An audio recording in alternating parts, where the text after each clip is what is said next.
कुछ समय में 24 विशेषज्ञ जितना कार्य करते हैं 40 प्रशिक्षु उतना कार्य कर सकते हैं। 9 विशेषज्ञ और 25 प्रशिक्षु द्वारा एक कार्य किया जा सकता है। उसी अवधि में उसी कार्य को पूरा करने के लिए 12 विशेषज्ञ के साथ कितने प्रशिक्षुओं की आवश्यकता होगी, ये हमसे यहाँ पर पूछा गया। ठीक, तो देखिए काफी इजी है। यहाँ पर देखिए आपको करना क्या है, देखिए यहाँ पर बोला गया है कुछ समय में 24 विशेषज्ञ जितना कार्य कर सकते हैं उतना ही 40 प्रशिक्षु भी कर सकते हैं।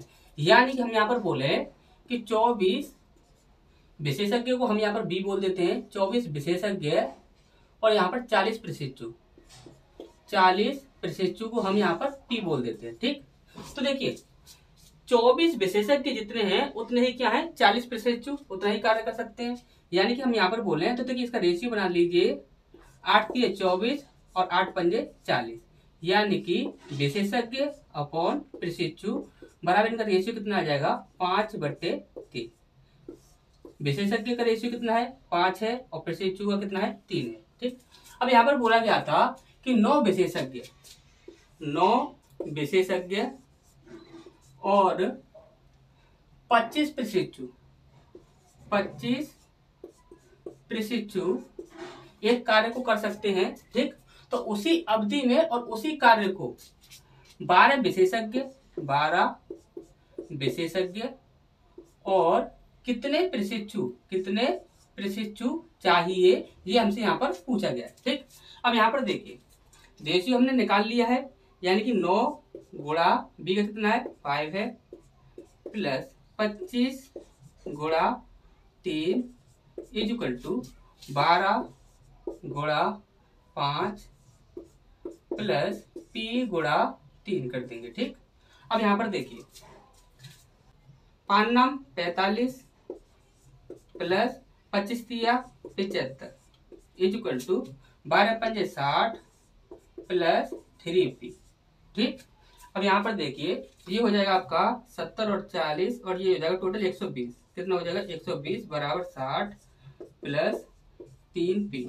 ठीक, अब हमें चाहिए 3p इज इक्वल टू 120 ये है, ये 60 आपका प्लस का है, ये इधर जाएगा माइनस का हो जाएगा, तो यहाँ पर कितना बचेगा 60 बचेगा, यानी p की वैल्यू कितनी आ जाएगी आपकी 20 आ जाएगी। ठीक, कितनी आ जाएगी 20 आ जाएगी, यानी कि हमें कितने प्रशिक्षुओं की आवश्यकता पड़ेगी 20 प्रशिक्षुओं की आवश्यकता पड़ेगी। ठीक, अच्छे समझ आ गया होगा। नेक्स्ट क्वेश्चन की ओर बढ़ते हैं। इसका नेक्स्ट प्रश्न है हमारे यहाँ पर, यहाँ बोला गया है बेसन एक निश्चित गति से 120 किलोमीटर की दूरी साइकिल से तय करता है। यदि वह अपनी वास्तविक गति से 3 किलोमीटर प्रति आवर की कम गति से साइकिल चलाता है तो उसे अपने गंतव्य स्थान तक पहुंचने में 2 घंटे और लगते हैं। किलोमीटर प्रति आवर में वह गति क्या है जिस पर बेसन वास्तव में साइकिल चला रहा था। ठीक, अब यहाँ पर एक बात आपको अच्छे से पता होगा, जिस किसी ने भी टाइम एंड डिस्टेंस पढ़ा होगा उसे एक बात अच्छे से पता होगा कि जब कभी भी एक ही दूरी हो और उसे अलग अलग चालों से यदि पार किया जाता है तो वहां पर एक फॉर्मूला यूज किया जाता है, और फॉर्मूला क्या होता है दूरी बराबर चाल बन। ठीक, चाल बन गुणा चाल 2 अपॉन दोनों चालों का अंतर इनटू समय का अंतर। ये फॉर्मूला यूज किया जाता है, आपको अच्छे से पता होगा।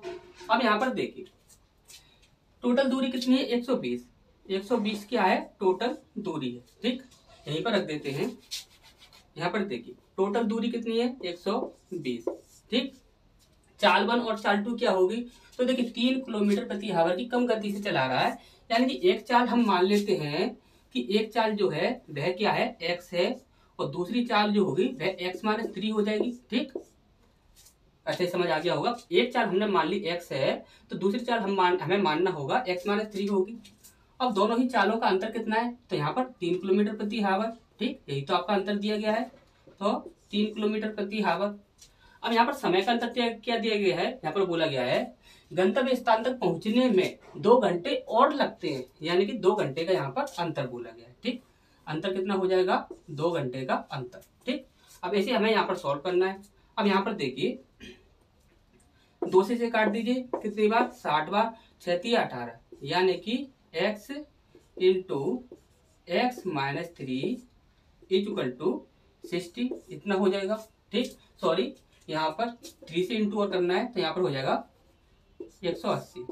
ठीक, अब यहाँ पर हमारा क्या हो जाएगा, तो देखिए यहाँ पर हमारी कंडीशन बन जाती है वो एक्स स्क्वायर वाली जो कंडीशन होती है।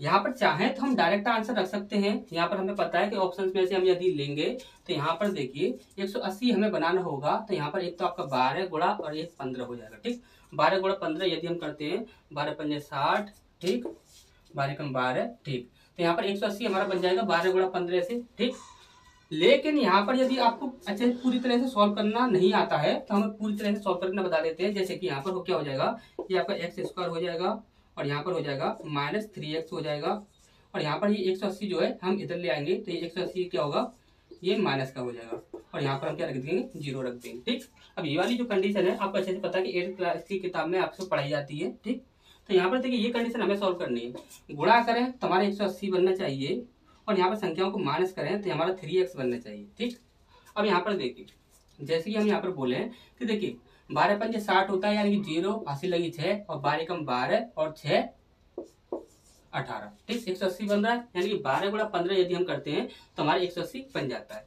अब यहाँ पर देखिए यहाँ पर हमें क्या है कि यहाँ पर एक तो एक्स स्क्वायर है, यहाँ पर हमें क्या बनाना है, 3x बनाना है। यदि हम माइनस करें दोनों को, यानी कि 12 और 15 को यदि हम माइनस करें तो हमारा 3x बनना चाहिए। तब क्या करते हैं कि यहाँ पर 15 ले लेते हैं माइनस का 15x और प्लस का 12x। ठीक, इस प्रकार से रख लेते हैं तो 180 हमारे यहाँ पर बन जाएगा। ठीक, अब यहाँ पर आप देखोगे तो यहाँ पर हमें कॉमन लेने होंगे, तो यहाँ से आपका x कॉमन आ जाएगा, यहाँ पर क्या होगा, x कॉमन आ जाएगा, और यहाँ पर क्या हो जाएगा,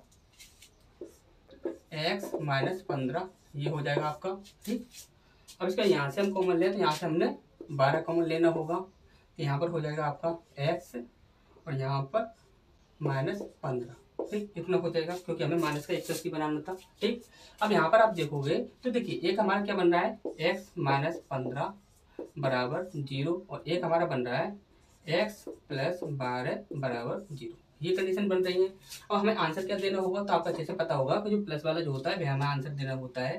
तो यहाँ पर आप देखोगे तो x माइनस 15 है, यदि माइनस 15 को यदि आप इधर ले जाते हैं तो ये क्या हो जाएगा, प्लस का 15 हो जाएगा, और यहाँ पर यदि ये 12 है, ये प्लस का है, इसे इधर ले जाएंगे तो ये क्या हो जाएगा आपका, माइनस का 12 हो जाएगा। तो हमें आंसर क्या देना होगा, 15 आंसर देना होगा। तो यहाँ पर हमारा सही आंसर क्या हो जाएगा, ए हो जाएगा। ठीक, अच्छे समझ आ गया होगा। नेक्स्ट क्वेश्चन की ओर बढ़ते हैं।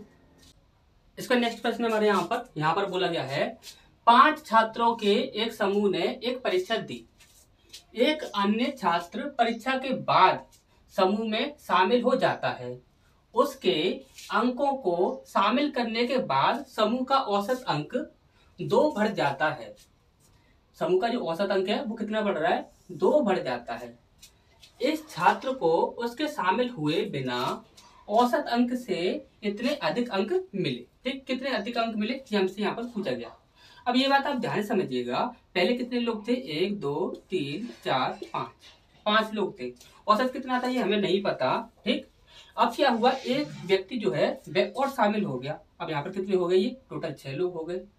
अब यहाँ पर उसने बोला है कि 2 अंक जो हैं वह बढ़ जाते हैं। तो 2 अंक जब बढ़ेंगे तो वह किसके बढ़ेंगे, 2 अंक जब बढ़ेंगे, 2 औसत अंक जो बढ़ेंगे तो वह किसके बढ़ेंगे, तो वह सभी के बढ़ेंगे। जब सभी के बढ़ेंगे तो इसको कितने मिले, 2, इसको मिले 2, इसको मिले 2, इसको मिले 2, इसको मिले 2 और इसको मिले 2।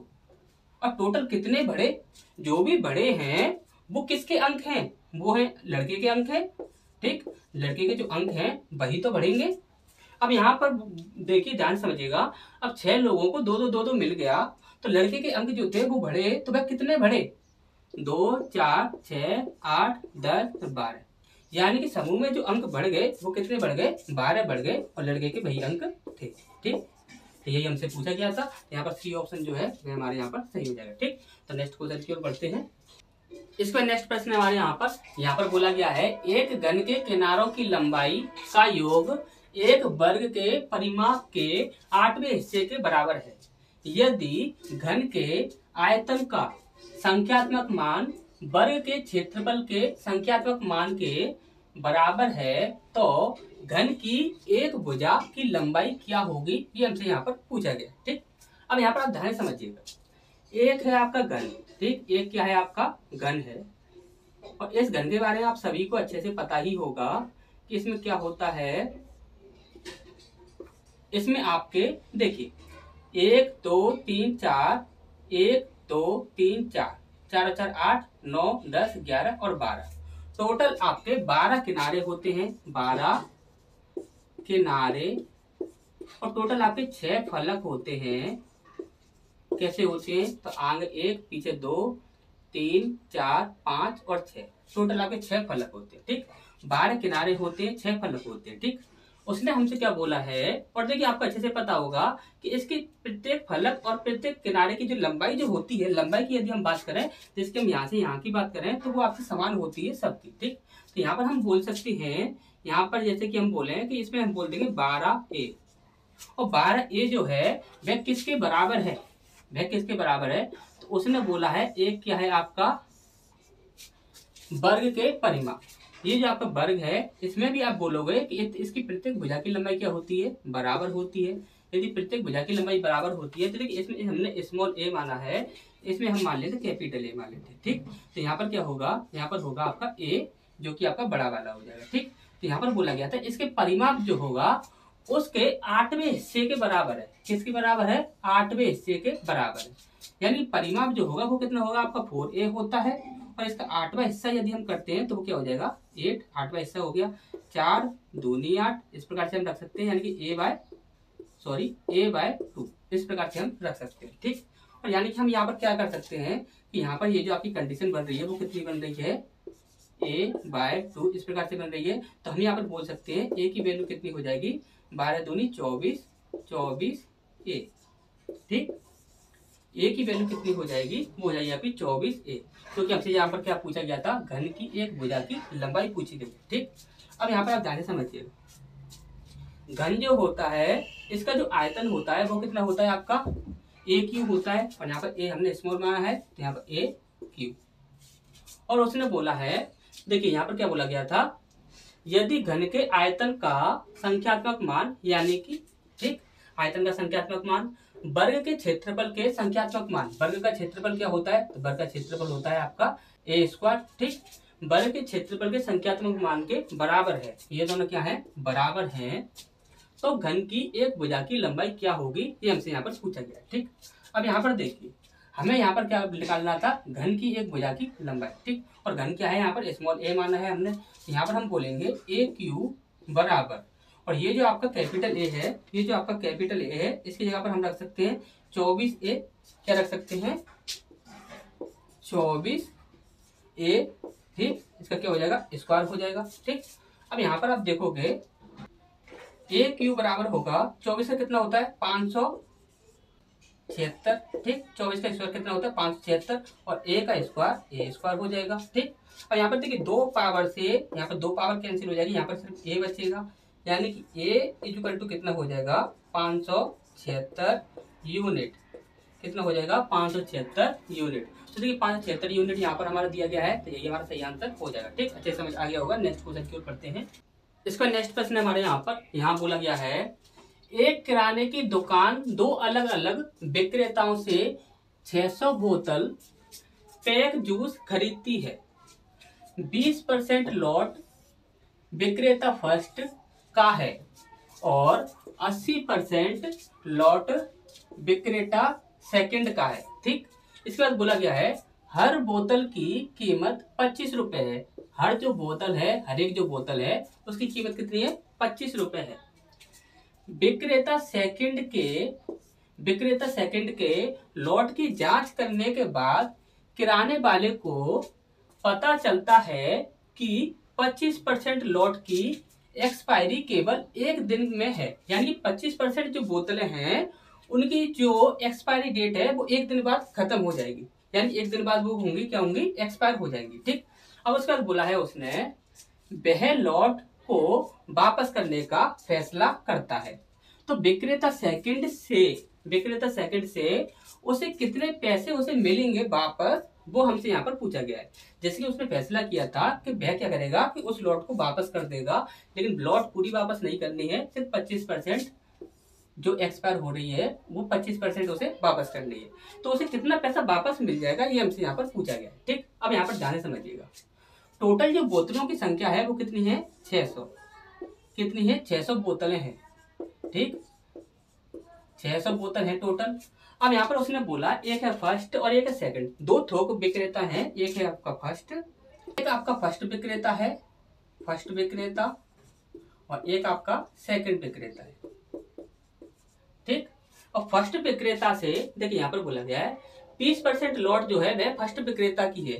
यदि 20% लॉट फर्स्ट विक्रेता की है तो 600 बोतलों में से उसे कितनी बोतलें मिली फर्स्ट वाले से, तो उसे मिली 20% मिली, यानी कि 20% हम इसका निकालेंगे तो यहाँ पर 2 जीरो से 2 जीरो और 6 दूनी 12, यानी कि 120 बोतलें जो थी वह उसने फर्स्ट से खरीदी थी। और सेकंड से कितनी खरीदी थी, तो सेकंड से खरीदी थी आपकी 600 का कितना, 80%। 80% तो वैसे तो आप यहीं से माइनस करके निकाल लिए, या फिर 80% आप करोगे तो अभी आप इतना ही आएगा,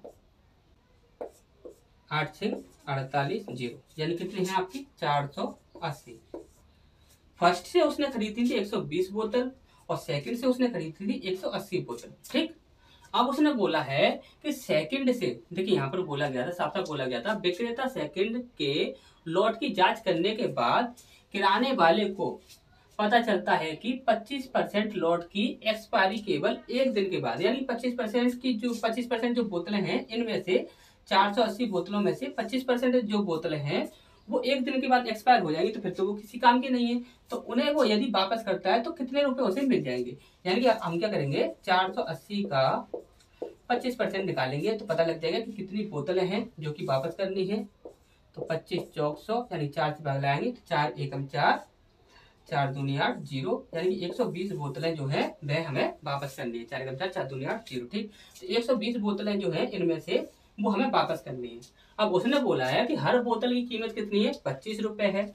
यदि हर बोतल की कीमत 25 रुपए है तो एक बोतल की कीमत यदि 25 रुपए है तो 120 बोतलों की कीमत कितनी हो जाएगी, तो यहाँ पर 0, 25 दूनी 50 की 0, हासिल लगी 5, 25 एकम 25 और 5 30, यानी कि 3000 रुपए उसे वापस मिल जाएंगे। ठीक, यहाँ पर सही आंसर क्या हो जाएगा हमारा, ए ऑप्शन जो है वह हमारा सही हो जाएगा। ठीक, तो नेक्स्ट क्वेश्चन की ओर बढ़ते हैं। इसका नेक्स्ट प्रश्न हमारे यहाँ बोला गया है 2.05 मीटर लंबे एक रेखाखंड को गलती से 2 मीटर माप लिया गया है, तो त्रुटि प्रतिशत क्या होगा ये हमसे यहाँ पर पूछा गया। ठीक, तो सबसे पहले हमें देखना होगा, देखिए ये भी आपका मीटर में ही है और ये भी हमारा मीटर में ही है, तो हमें यहाँ पर चेंजिंग करने की आवश्यकता नहीं है, डायरेक्ट ही हमें परसेंट निकालना होगा। अब परसेंट निकालने के लिए सबसे पहले हम इनका अंतर करेंगे। तो देखिए 2 को यदि हम इससे माइनस करते हैं तो कितना बन जाता है, 0.05 हमारा बन जाता है। और यहाँ पर परसेंट निकालने के लिए फर्स्ट वैल्यू कितनी है हमारी 2.05 ये है हमारी, और परसेंट निकालने के लिए हम 100 से इंटू करेंगे। ठीक, यहाँ पर देखिए दो संख्याओं के बाद पॉइंट है, दो संख्याओं के बाद पॉइंट है, तो यहाँ से पॉइंट को हम क्या करेंगे, हटा देंगे, तो यहाँ पर हमारा इतना बन जाता है। ठीक, अब यहाँ पर देखिए 5 से इसे काट दीजिए, 5 चौक 20, 5 एकम 5, यानी कि 100/41% ये हमारा आंसर आ जाएगा। तो 100/41 ये हमारा आंसर हो जाएगा। ठीक, तो नेक्स्ट क्वेश्चन की ओर बढ़ते हैं। इसके बाद नेक्स्ट प्रश्न हमारे यहाँ पर बोला गया है SR से 7 वर्ष छोटा है, यदि उनकी आयु का संबंधित अनुपात 7:9 है तो S कितने वर्ष का है, ये हमसे यहाँ पर पूछा गया। ठीक, तो काफी इजी है। यहाँ पर देखिए S जो है वह R से 7 वर्ष छोटा है, यानी कि इन दोनों की जो आयु के बीच जो अंतर है वो कितना है, 7 वर्ष का है। ठीक, और यहाँ पर S और R की जो आयु का रेशियो दिया गया है वो कितना है आपका 7:9। आयु का अंतर कितना है, 7 वर्ष है। इन दोनों रेशियो का अंतर कितना है आपका, तो 7 और 2 9 होगा, यानी कि 2 हो जाएगा रेशियो। दो रेशियो की वैल्यू कितनी है 7, तो एक रेशियो की वैल्यू कितनी हो जाएगी 7/2 इतनी हो जाएगी। हमसे किसकी पूछी गई थी, S की आयु कितनी वर्ष है, तो S की आयु का रेशियो कितना है 7 है, तो 7/2 रेशियो 7/2 गुणा 7 हम कर देंगे तो 7 7 49 हो जाएगा, बटे 2, 2 दूनी 4, 2 चौक 8, पॉइंट 2 पंजे 10, तो यहाँ पर आ जाएगा हमारा 24.5 वर्ष। ठीक, तो 24.5 वर्ष ये हमारा डी ऑप्शन हमारे यहाँ पर सही हो जाएगा। ठीक, तो नेक्स्ट क्वेश्चन की ओर बढ़ते हैं।